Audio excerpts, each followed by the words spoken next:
Donatello does machines, but does he do good action figure? Find out now in this episode of T-Man 978 Chill Review. Hello everyone, T-Man 978. Right now I'm reviewing Teenage Mutant Ninja Turtles Classic Collection Secret of the Ooze Movie 2 Donatello. Let's get an elephant out of the room really quickly. Not one of these goofy faces resembles the 1991 Secret of the Ooze movie. I mean, they are perfect updated recreations of the 1980 whatever toys, but as far as looking like the movie, you have to squint very, very, very hard to see a resemblance to the movie. And then you'll be squinting so hard, you're probably likely to bust a blood vessel in your eye or somewhere in your body. So, yeah, don't do that. They don't look like the movie. And in my next review, I'm going to bring up a picture I saw that really looks like the movie.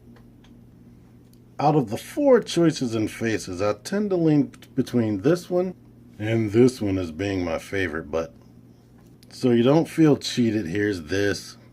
And this one being my absolute most hated one. I mean, they tried to make it look like the movie with the teeth and that bottom lip a little bit. But yeah, he looks more goofy than anything else with this face. Because I have all four turtles, here they are. They all have the exact same body. The only thing different is their skin tone, and Donatello's is the most drab looking. And Michelangelo's the most vibrant, and even Raphael's green is like an interesting color. It almost has a bluish tinge to it. They all have different weapon straps and whatnot. They're completely different in the front and different in the rear. Donatello's and Leonardo's are very close, but Leonardo has that little hollowness in the strap to make it two straps instead of one, but they're very similar. And Leonardo's ankles seem to be the best. He's like the only one that has real ankle pivot. On paper and looking at these guys, you would think they would be very, very fun to play with because they have tons of articulation, like the double jointed elbows, elbows go up and down and rotate, bicep swivel, hands rotate, and I believe they do, I believe they do hinge in and out. Of course, they rotate. Each finger moves individually. The thumb has 2 points, and you can rotate these fingers due to that socket hinge or that peg that connects it to there that I just popped off. He has a diaphragm joint that lets him do this and crunch forward. Not so much back, but it does twist a lot to the side, but it feels like you're going to break it. In fact, trying to get that pose I had at the beginning, I heard something pop. There's a single ball joint right here.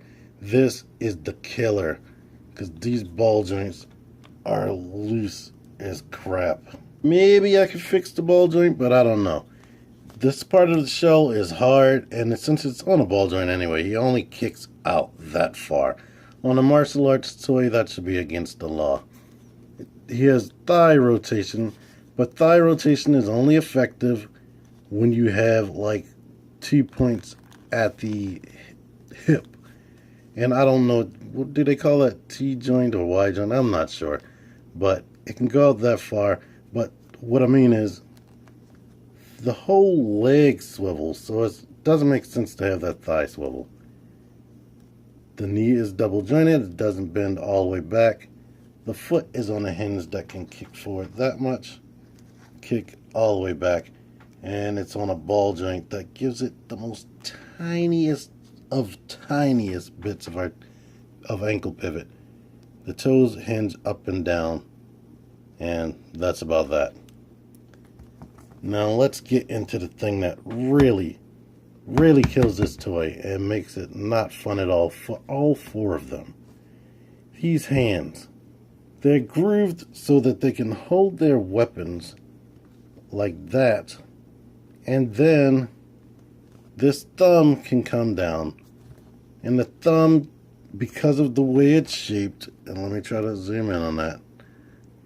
If the thumb bent down like this and then hooked around it, it might work, but it's basically just sitting there, so he is barely gripping that, and as soon as you start moving around, boom, falls out.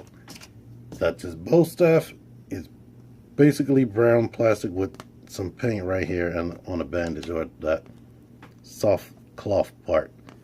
He comes with a wiffle bat that he used in the beginning of the movie for 2 seconds to ward off those bad guys.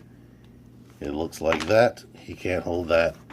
And he also comes with the broom, or not broom, the mop that he also used in the beginning of the movie to ward off the bad guys. And yeah, you can't hold it.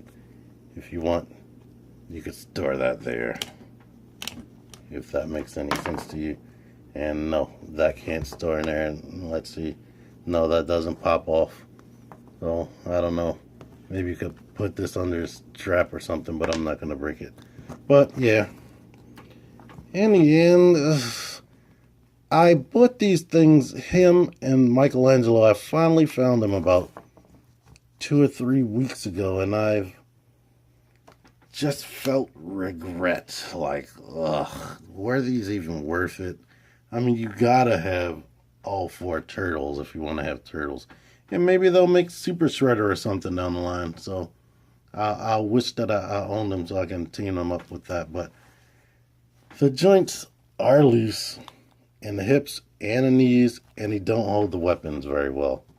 So that really puts a bummer on things. And the main selling point, them supposed to be the secret of the Ooze turtles. They don't look like the secret of the Ooze turtles to me. So yeah, they are okay and decent, but they have a ton of problems. So I don't know if I can really suggest them. But what I can suggest is that you click that video up at here and give this video a click right there. And I'm going to leave him like that. But if you like this video, click the like button, subscribe, share, comment. TMN978, out of here. Thanks for watching.